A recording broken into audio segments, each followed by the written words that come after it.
हाय lovelies ममकीन, कैसे हैं आप लोग? आई होप आप सभी अच्छे होंगे, स्वस्थ होंगे और मेरे स्टोरी लाइन को एंजॉय कर रहे होंगे। तो जो कोई भी मेरे चैनल पर न्यू आ रहे हैं, प्लीज़ मेरे चैनल को लाइक शेयर सब्सक्राइब करना मत भूलिएगा। और अगर आप लोगों को मेरे स्टोरी लाइन और ये टैको फैन फिक्शन पसंद आता है तो प्लीज़ मुझे कमेंट करके अप्रिसिएट करना मत भूलिएगा। तो चलिए हम नेक्स्ट आगे बढ़ते हैं, जहाँ लास्ट पार्ट में हमने देखा था कि डाइनिंग टेबल पे यूनी का सारा चीज़ उस लोगों के सामने में पड़ा हुआ था और अब वो लोग नॉर्थ कोरिया के लिए प्लान बना रहे थे। अब जहाँ पे ये लोग थोड़े लबी-डबी हो रहे थे तो आरएम बोर होते हुए कहता है, आह कम ऑन, तुम लोग ये अपना नाटक ना रूम में जाके करो, कैरी ऑन, यहाँ पे मत करो, ठीक है ना? तो तैतै कहता है, हाँ ब्रो, क्या हम यहाँ पे थोड़ा सा रोमांटिक भी नहीं हो सकते? आप मेरे भाई सच में नहीं हो, मुझे लगा नहीं था कि आप ऐसा कुछ करोगे। तो इस पे आरएम कहता है, हम भी मैरिड कपल हैं और मेरे पास भी पार्टनर है, पर तुम्हें लगता है कि हम तुम्हारे जैसा कुछ करते हैं? नहीं ना? हाँ, फिर इसीलिए जाओ अपने कमरे में और अगर मन न भरे तो फिर से करके आओ। इस पे तैतै मुंह बनाते हुए कहता है, आह कुछ भी। और इतना बोल देने के बाद और वो चुपचाप से एक दूसरे को देख रहे होते हैं। हमारा कोई कहता है, तय तय बस करो हनीबी, हम खुद जाएंगे, तुम्हें नहीं जाना है। तय तय के कितना समझाने पर कुकी नहीं मानता है तो हाँ, लास्ट में तय तय खुद ही हार मान जाता है और कह देता है, ठीक है हस्बैंड, तुम जैसा कहो मैं वैसा ही करूँगा। इस पे कुकी कहता है, गुड जॉब बेबी, मैं तुम्हारे लिए कुछ गिफ्ट्स लेकर आऊँगा। ये देखकर तो आर्यन का सर में दर्द हो रहा था। वो कहता है, Suga I need take a shower, क्योंकि यहाँ बहुत गर्मी हो रही है। और इतना बोल देने के बाद वो वहाँ से चला जाता है। उसके मॉम और डैड तो उन दोनों की लव स्टोरी और केमिस्ट्री देख के इतने ज़्यादा एक्साइटेड हो रहे थे। शिवा कहता है, आह मैं भी जाता हूँ, और इतना बोलकर वो भी चला जाता है। अब कुछ दिन बाद, आई मीन 2-3 दिन बाद, कुकी और आर्यन सुगा तीनों नॉर्थ कोरिया के लिए निकल जाते हैं। वहाँ से जाने के बाद तय ये सोचता है कि मैं यहाँ अकेले क्या करूँ, बोर हो रहा हूँ। फिर भी वो सुंगजी को कहता है, सुंगजी इन सभी लोगों पे नज़र रखो, ठीक है ना? अब इधर तय तय बोर तो हो ही रहा था। कुकी, आर्य, सुगा, वो तीनों का काफिला चल पड़ा था उनके साथ। 3 कार तो उनकी अपनी खुद की थी, जिसके कार इतनी मजबूत थी कि अगर कोई राइफल तो दूर की बात है, अगर कोई उस पे बम विस्फोट भी करता है ना तो वो ब्लास्ट नहीं होने वाली थी। इतनी बुलेट प्रूफ कार्स थी। उसके पीछे 50-60 कारों का काफिला था जो नॉर्थ कोरिया के लिए निकला हुआ था। बॉर्डर क्रॉस करते ही थोड़ा दूर आगे जाने के मात्र ही सबसे आगे वाले कार, जिसको उसमें बम डालकर दागा गया था, और वो सीधे उड़ जाता है। जब वो देखते हैं तो वो लोग अपनी कार को रोक देते हैं और पूरी कार सील्ड हो जाती है जो बुलेट प्रूफ था उससे। उसके बाद रूफटॉप में से कुछ बॉडीगार्ड्स निकलते हैं एंड उन लोगों पे फायरिंग करना शुरू करते हैं।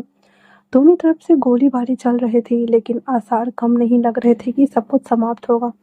फिर कुकी कहता है, हमें अब प्लान बी वर्क करना होगा। वो लोग आंसू गैस के गोले छोड़ते हैं और दुश्मन के खेमे में जाने का सोचते हैं। हालांकि जो दूसरी साइड से उन्हीं था, वो बहुत सारे नॉर्थ कोरिया के आर्मी ऑफिसर्स के साथ में खड़ा था, जिनसे इन लोगों का मुकाबला होने वाला था। ये सभी लोग उस तरफ बढ़ते हैं, धीरे धीरे से धक्का मारते हुए और सब कुछ करते हुए, और इन लोगों के लिए बहुत ही ज़्यादा टफ होने वाला था। लेकिन फिर भी ये लोग हार नहीं मानते हैं और उस पर बढ़ना स्टार्ट करते हैं। उधर से फायरिंग हो रही थी और इस तरफ से भी फायरिंग हो रही थी। वो लोग बचते बचाते उस ओर जाते हैं और एक एक करके सबको मारना शुरू करते हैं, चाकू से, बुलेट से, साइलेंसर लगा करके। जैसे हो रहा था वैसे ये लोग फायर बैक करते जा रहे थे। फायर बैक करने के साथ ही तभी उसे एक हॉर्न सुनाई देता है, जहाँ पे उसे वॉइस आती है, अटेंशन एवरीबॉडी प्लीज़, जिन जिन लोगों के हाथों में हथियार हैं वो प्लीज़ अपने हथियारों को नीचे रख दे, वरना किसी की जान जा सकती है। और वहाँ पे वो लोग सुगा को पकड़ लिए हुए थे और उसके गर्दन के ऊपर एक तांबे की पतली तार, जो कि बहुत ज़्यादा तेज़ थी, वो बांध के रखा हुआ था। जैसे ही आलम देखता है वो कहता है, सुगा। और उसे ऐसी हालत देख करके इन लोगों को भी बहुत ज़्यादा डर लग गया था। सभी लोग अपने अपने रिवॉल्वर्स को नीचे रख देते हैं और कहते हैं, डोंट पैनिक, सब ठीक है, ओके। तभी यूनी हंसते हुए कहता है, हा हा हा हा हा, मुझे पकड़ने आए थे, सच में मुझे पकड़ने आए थे। आप लोगों को लगता है कि आप लोग मुझे देखो, मैं क्यूट सा छोटा सा मासूम सा बच्चा हूँ और आप लोग मुझे पकड़ के क्या करोगे बताओ मुझे। उसकी बात सुनकर कुकी कहता है उससे हाथ मत करना वरना, और इतना बोलना हुआ ही था कि वो सभी लोग कहते अरे देखो देखो देखो हमारे सामने कौन है, माफिया। आर्यन कहता है हे हे तो डोंट पैनिक ओके ना सुगा, हम तुम्हें बचा लेंगे, ऐसे नहीं करते हैं ठीक है, ऐसे मत करना, हम तुम्हें बचा लेंगे, प्लीज़ प्लीज़ पैनिक मत करना। सुगा कहता है प्लीज़ आर्यन मुझे बताओ, बचाओ प्लीज़ प्लीज़ आर्यन बचाओ मुझे। और इतना बोल करके वो ऐसे पैनिक हो रहा था तो आर्यन कहता है क्योंकि अब हम क्या करें। तभी वहाँ पे हमारे वापस से एंट्री होती है हमारे सेकंड लीड हीरो तैतै की, जिसके हाथ में बहुत बड़ा जो बम होता है ना रॉकेट लॉन्चर वाला, वो लेता है एंड देन सीधे उन लोगों के ऊपर निशाना दागते हुए छोड़ देता है। और उसके पीछे जितने भी कारे थे, बॉडीगार्ड्स थे, आर्मीज थे, वो सब देखते देखते उनके चिथड़े उड़ गए थे। ये जब देखता है तो हमारा कुकी कहता है हाँ सच में तुम सच में बहुत गुड हो बेबी। और इतना बोलकर वो दोनों एक दूसरे को देखते हैं। तय तय कुकी को विंक करता और किस करता हुआ कहता है डार्लिंग अगर मैं नहीं आता तो कौन बचाता। और उसके बाद वो लोग फिर वापस से फाइट बैक करना स्टार्ट करते हैं और सुगा को बचाने के लिए वो लोग आगे बढ़ते हैं। सुगा को लेकर यूनी बढ़ रहा था। सुगा भी अपने पैंट के पॉकेट से चाकू निकालता है एंड देन यूनी के सीने पे सीधे घोंप देता है और वो तार जो कि उसके गले पे लग गई थी और खून बहने लगा था अपने गले को दावे हुए उसके ऊपर वापस से वार करता है। तब तक वहाँ आर्यन आ गया था, सुगा को बचाता है और वहाँ से वो कार में बैठ कर भी वापस चले जाते क्योंकि सुगा को बचाना मोस्ट इम्पोर्टेंट था और ये लोग देख लेते ये लोग। उसके बाद जब कुकी यूनी को देखता है कि घायल हो गया है, उसके पास आता है, उसे बहुत मारता है पैर से, हाथ से, लात से, घूंसे से बरसात करते हुए उसको वहाँ से ले जाता है और वापस आता है। नॉर्थ कोरिया सरकार जितने भी थी उन लोग बोलते एक्शन लेने के लिए, पर वो कहता है कि हम अंडरवर्ल्ड किंग हैं और हमारा राज चलता है। और वहाँ पे जितने भी ऑफिसर्स थे कुकी ने उन सबको एक एक करके टपका दिया था। टपकाने के बाद वो यूनी को कार के डिक्की में डालता है और कार में आके बैठ जाता है। हमारा तेते कहता है अगर मैं नहीं आता तो क्या होता हनी, बताओ मुझे। तो हमारा कुकी कहता है हनी भी अगर तुम नहीं आते सच में पता नहीं क्या ही होता है, वैसे सच में तुम कमाल हो। और इतना बोलकर वो तेते को गले लगा लेता है। वापस कोरिया आने के बाद वो लोग यूनी को बहुत मारते हैं, बहुत मारते हैं और कहते हैं तुम्हारी बहन एक साइको किलर थी तुम्हारी तरह, और तुम्हें लगता है कि तुम्हारी बहन मेरे भाई को डिजर्व करती है। मेरा ब्रो बेस्ट डिजर्व करता है और उसके पास बेस्ट है सुगा जो कि हॉस्पिटल में था और आरएम उसके पास था। वो लोग उसके बाद वहाँ जाते हैं उससे मिलने के लिए। सुगा आउट ऑफ डेंजर तो था पर अभी उसकी नस कट कर जाने की वजह से वो लोग पाइप पे वो था, आरएम उसकी देखभाल कर रहा था। वो वहाँ आता है और कहता है ब्रो हम उसे पकड़ के ले आए। आरएम की आंखों में खून उतरा हुआ था, कहता है मुझे अभी जाना है उसके पास, लेके चलो। कुकी भी समझ सकता था। वो तीनों वापस से वहाँ आते हैं जहाँ पे उसको बांध के रखा हुआ था। आर्यन आता है, अपने हाथ में कटाना पहनता है और उसको बहुत मारता है, बहुत मारता है, बहुत मारता है, बहुत। और मार लेने के बाद जी भर के कहता है तुम्हारी हिम्मत कैसे हुई मेरे सुगा के ऊपर ये सभी चीज़ें करने का। यूनी कहता है क्यों ना करो भला, मेरी बहन तुम्हें लाइक करती थी लेकिन तुमने क्या किया, तुमने सिर्फ और सिर्फ उसे धोखा दिया है। और तुम्हें लगता है कि मैं ये सभी चीज़ देखने के बाद, सुनने के बाद मुझसे बर्दाश्त होने वाला था। भूल जाओ तुम। और इतना बोलने के साथ ही वो खून की उल्टियाँ करता है। आर्यन को बहुत तेज गुस्सा आ रहा था, अपना रिवॉल्वर निकालता और 6 की 6 गोली उसके सीने में दाग देता है। उसके बाद वो कहता है हाँ इसकी डेड बॉडी को छील कौवों को दे दो खाने के लिए। तेते भी वैसे ही करता है, वो बॉडीगार्ड को बोलता है सबको जंगल में ले जाकर फेंक दो। कुछ दिन बाद उसकी डेड बॉडी को चील कौवे कुत्ते नोच कर जानवर खा चुके थे। 1 महीने बाद हमारा सुगा भी रिकवर हो गया था और वो घर आ जाता है। सभी लोग बेसब्री से उसका इंतजार कर रहे थे। हमारा कुकी कहता है अब तो सब कुछ नॉर्मल हो गया है हॉस्पिटल, तो मेरे साथ मेरे मैंसन चलो। तहते कहता है क्या हम यहाँ पे नहीं रह सकते हैं।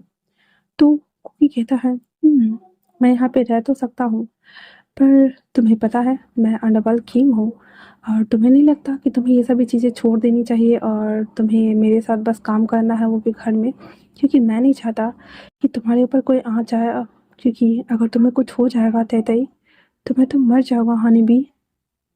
तहते कहता है, ऐसा कुछ नहीं होगा, हम हमेशा साथ रहेंगे और मुझे तुम्हें देखना जो है। उतना बोल करके वो दोनों एक दूसरे के बाहों में बाहें डाले हुए थे। उसकी मॉम सबके लिए कॉफ़ी लेके आते हुए कहती है, फाइनली आज मेरा पूरा परिवार हंसी खुशी है और मुझे बहुत अच्छा लग रहा है। इस पे तैतय कहता है, हाँ सही कहा मॉम, आज हमारा पूरा परिवार एक साथ है और हम सब बहुत हैप्पी हैं। हमारे दुश्मनों का भी खात्मा हो गया है, हम आराम से अब अंडरवर्ल्ड पर राज कर सकते हैं और अपने लीगल और इलीगल धंधों को आगे बढ़ा सकते हैं। है ना तैतय, है ना कुकी? तो कुकी कहता है, सही कहा, हम ऐसा कर सकते हैं, पर मुझे इसके बदले में रिवॉर्ड चाहिए। डैड मॉम, मैं चाहता हूँ कि अब हम दोनों की लीगली शादी हो। इतना बोलना हुआ ही था, उसके डैड कहते, अभी किए देता हूँ अरेंज। उसके बाद रूफटॉप छत पे उन दोनों की शादी की वेडिंग की प्रिपेयरिंग होने लगती है। वो लोग बहुत ज़्यादा खुश थे। अपने ही बिजनेस से रिलेटेबल कुछ लोगों को वो इनवाइट करते हैं एंड देन प्राइवेसी में उन दोनों की मैरिज होती है, जहाँ पे प्रीस्ट उन दोनों को रिंग पहनाने, पेपर पर साइन करने के लिए बोलते हैं। वो लोग वैसे ही करते हैं, रिंग पहनाते हैं, पेपर पे साइन करते हैं एंड देन अब दोनों लीगली मैरिड कपल बन चुके थे। उसके बाद उन दोनों के लिए उसी रूफटॉप पे एक हेलीकॉप्टर को मंगाया जाता है, जो कि हमारी कुकी ने अपनी वेडिंग नाइट के लिए अरेंज किया हुआ था। उसके बाद वो दोनों अपने फूल को हाथ से पीछे फेंकता है और जो कि एक सबोनेट के हाथ में जाके लगा था, और वो लोग उस हेलीकॉप्टर में बैठ करके अपने हनीमून स्वीट्स की तरफ चल देते हैं, जो कि पानी के बीचों बीच एक क्रूज के ऊपर था, जिनका वो क्रूज को वो लोग सजाए हुए थे। ह्यूंगी सॉरी कुकी और तैतय उस क्रूज पे उतर जाते हैं और हेलीकॉप्टर वहाँ से चला जाता है। वो छोटा सा ही क्रूज था जिसपे उन लोगों के लिए सभी रहने खाने पीने सभी चीज़ों का इंतजाम था, और ये कुकी का खुद का प्राइवेट क्रूज था। वो लोग अंदर आते हैं, जहाँ पे एक तरफ बार काउंटर्स था, एक तरफ बैठने का जगह था, एक तरफ डाइनिंग एरियाज था और एक छोटा सा प्यारा सा बेडरूम था। वो उसे अंदर लेकर आता है तो तैतय कहता है, डार्लिंग ये सच में बहुत खूबसूरत है, तुमने पहले से ही सब कुछ डेकोर किया है, क्योंकि वहाँ पे वाइट और सिल्वर और मैरून कलर के गुब्बारों से सारा चीज़ सजाया हुआ था। वो कहता है और इतना बोलकर तैतय खुकू की गोद में उठा लेता है और उसे बेड पर ले आकर पटक देता है। उसके ऊपर धीरे से चढ़ते हुए आता है और कहता है, तो आज हमारी वेडिंग नाइट है ना? और हम पिलो फाइट करने वाले हैं और हम वाइन भी सर्व करने वाले हैं, है ना? इतना बोल करके और वो दोनों एक दूसरे को इंटेंस निगाहों के साथ में घूर रहे होते हैं। तैतय तो शर्मा रहा होता है, तो क्योंकि उसकी फेस को होल्ड करते हुए कहता है, क्यों शर्मा रहे हो? हाँ, ऐसा तो नहीं है कि मैं पहली बार कर रहा हूँ, ये तीसरी बार होने वाला है ना? कहता है, और इतना बोलकर कुकी उसके लिप्स को कैप्चर करता है और उसे सक करना, चूसना स्टार्ट कर देता है। कुकी के ऐसे करने से तैतय उसका साथ दे रहा था और वो भी बहुत मज़े से ये एंजॉय कर रहा था। धीरे धीरे कुकी के हाथ उसकी पूरे बॉडी के ऊपर चलने लगता है, जिससे कुकी के ऐसे करने से तैतय के मुंह से अराउजेशन वाली साउंड्स, मॉर्निंग साउंड्स निकल रही थी। उसके मेलोडी साउंड सुन करके कुकी आउट ऑफ कंट्रोल हो रहा था और वो जल्दी से अपने कोट को निकाल कर फेंक देता है। उसके ऐसा करने से वो बहुत ज़्यादा अराउज फील कर रहा था। उसके बाद हमारा कुकी तैतय के कपड़ों को खोलना स्टार्ट करता है। तैतय की बॉडी एक नॉर्मल मैन की जैसे बॉडी नहीं थी, क्योंकि मैन की बॉडी पूरी मस्कुलर होती है, लेकिन तैतय की बॉडी बहुत ही ज़्यादा सॉफ्ट थी। तैतय की बॉडी पे हाथ चलाते हुए कुकी कहता है, हनी बी, तुम्हारा बॉडी बहुत ज़्यादा सूदिंग है। और इतना बोलकर उसकी पूरे बॉडी के ऊपर हल्की हल्की किस करना स्टार्ट करता है। बट किस करने की वजह से तैतय बहुत ज़्यादा लाउड मॉर्निंग कर रहा था और कुकी को ये सभी चीज़ें बहुत ज़्यादा प्लेजरेबल फील करा रही थी। वो उसकी पैंट्स को भी खोलकर उसके हाथ को अपने मुंह में लेकर उसे सक करना स्टार्ट कर देता है, जिससे तैतय बहुत ज़्यादा मॉर्निंग कर रहा था और वो पिल्लो को पकड़े हुए था। उसके बाद कुकी फिर अपने सारे कपड़ों को उतार कर उसके सामने नेकेड खड़ा था और तैतय को अपने करीब खींचता है। तैतय अपने घुटनों पर था और वो अब धीरे धीरे कुकी के पूरे बॉडी के ऊपर हाथ चलाना स्टार्ट करता है। कुकी उसे एंजॉय कर रहा था। उसके बाद उसने उसकी टक बेल्ट को खोल दिया हुआ था और पैंट को भी नीचे कर दिया हुआ था। दोनों अभी फुल नेकेड थे। कुकी तैतय को गले लगा लेता है और उसके बैक से उसकी पूरे बॉडी को टच करना शुरू करता है। उसके बाद उसे पलट कर उस बेड पे हल्का झुकाकर उसकी पूरे बॉडी को किस करना और उसके बट चिक्स पे स्लैप करना स्टार्ट करता है। फिर धीरे धीरे अपने हार्डकॉक को उसके अंदर इन करके स्टॉक करना, थ्रस्टिंग देना स्टार्ट करता है, जिसके बाद हमारा तैतय के मुंह से लाउड मॉर्निंग साउंड्स, हल्की हल्की चीखें, सिसकारियाँ निकल रही थी और हमारा क्योंकि कंटिन्यू उसे थॉसिंग पे थॉसिंग दिए जा रहा था, जिस वजह से अब तय और भी ज़्यादा ईगर हो रहा था और वो लगातार इंचैंट करते हुए बोल रहा था, कुकी और फास्ट और डीपर बेबी और ज़्यादा फास्ट बेबी प्लीज़। और इतना बोलने के साथ ही वो लोग अपना एबी डिवेंस वाला कार्यक्रम स्टार्ट कर दिए हुए थे, जिस वजह से वो दोनों एक दूसरे के साथ खुश थे। और यहाँ पे हमारा ये वन शॉट का थर्ड लास्ट पार्ट एंड होता है। आई होप कि आप लोगों को मेरी स्टोरी पसंद आ रही होगी। जैसी भी लग रही है प्लीज़ मुझे कमेंट्स करके ज़रूर बताइएगा। तब तक के लिए थैंक्स फॉर वॉचिंग।